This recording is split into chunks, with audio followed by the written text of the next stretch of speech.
Hi and welcome to the November review. We have Mars in retrograde motion from the start of the month.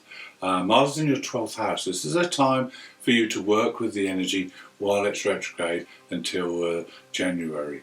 Now, the thing we can do with Mars in this position is to bring the spiritual side into our mundane everyday life, and also to learn to serve with humility without wanting anything in return. These are the lessons of Mars in the 12th house. Now, we also have on the 1st the coming together of two very strong feminine forces. The Black Moon Lilith and Pallas Athena make a conjunction on the 1st. So this will bring a great deal of energy to you because this is happening in your 1st house. So this is a time to make changes. Pallas will help you see patterns, see behaviour patterns that you maybe need to change. And with the Black Moon there as well, it's time to evaluate the shadow side, evaluate your unconscious behaviours and see where you can make positive changes. So in the 2nd and the 7th we have Venus, the Sun and Mercury all making the same aspect, because remember these are very close together as of last month, and they make an opposition to the Moon's North Node, and that is in conjunction with Uranus. So there's a lot happening over these few days. You can expect the unexpected, expect sudden things, sudden events to change. These are fated events.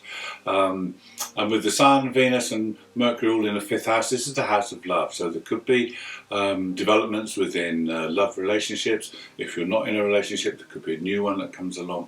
But this will have a fated feel about it. And it may be different or a bit more unusual than your normal relationship. Now we also have the battle here between the 5th and 11th house, which is always about closeness and distance. It's about how close you get within relationships. This is a good opportunity to let your boundaries drop a little bit and maybe take a risk, maybe take a chance. Maybe it's time to tell people how much you love them. Maybe it's time to be outward rather than inward facing. The other aspect we have is between Venus and Saturn, which means you can evaluate your relationships and see where there needs to be changes, and maybe it's a good time to balance the give and take within those relationships. On the 8th we have our full moon lunar eclipse. This is part of the Sarah 6 South series and is renowned for bringing power into relationships and group events, and this is ideal for you because this is happening in your 11th house, the house of groups and networking. So it's a great time to put all your effort into concentrating on networking and getting others on your side.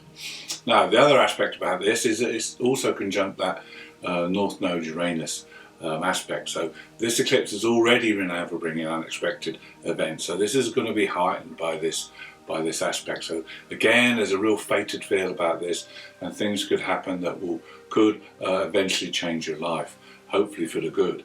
Now with the Sun being in that 5th house again, love is highlighted here. So also about balancing between having fun and spending time with others. So you've got to understand how much time you need to spend on your own or doing what you want, as opposed to how much time you spend with others and how much effort you put into your relationships with them.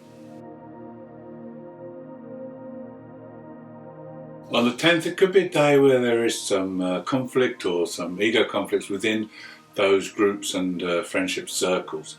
This is because there's an aspect between Sun, Mercury and Saturn.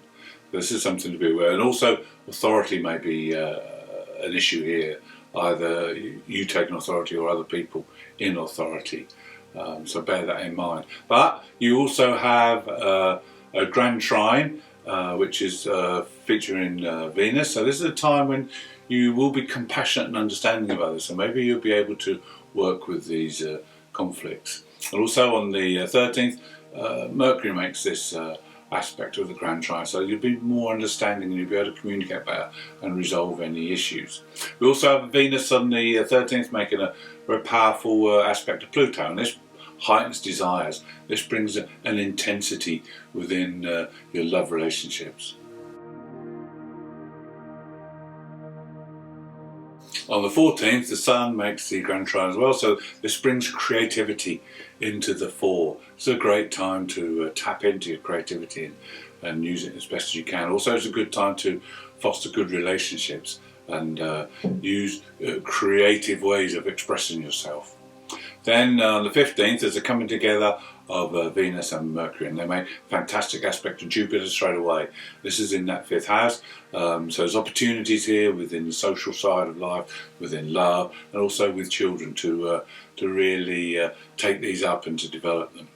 Then on the 19th, Venus and Mercury move into Sagittarius. This is the 6th house.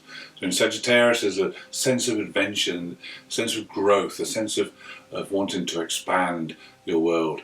And this is the 6th house of your daily routine. So maybe you want to try new and exciting exercise routines, or maybe you want to have a new look at health, or just making your place where you spend most of your day, your workplace, much more relaxing and comfortable. A fantastic aspect on the 20th, that's the Sun making the aspect to Jupiter. Now this is always a time of expansion, of growth, and also it's in that 5th house of creativity, so any opportunities to be creative, you must take them on this day. Then we have the 23rd is the new moon. The new moon, now the Sun moves into Sagittarius, so this is at 1 degree Sagittarius, a very powerful new moon.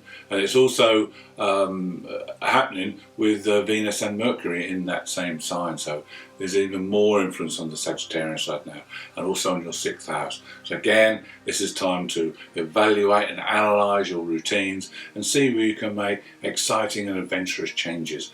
Because this is what Sagittarius is about, starting a new adventure, trying something new, expanding your world. So take advantage of this new moon and make those changes. On the 25th, you can use the past to drive yourself forward. Venus and Mercury in the 6th make an aspect to Chiron in the 10th house of career and destiny. So your past wounds, your past, use those now to drive yourself forward on your destined path. And then to finish the month, we have Mars making an aspect to Saturn, but remember Mars is retrograde and also in your 12th house, so this is not going to be ultra effective. This is a time when you need to work behind the scenes. Mercury makes an aspect to these two as well on the 29th and 30th, so again a time to be critical, look at things, examine things, analyse things and see where you need to make the changes. So later on, when Mars goes direct and into your 1st house in the new year, this is the time to put those changes into practice. Thanks for tuning in. I hope you've enjoyed the November review. If you have, please subscribe and don't forget to tune in next month for December.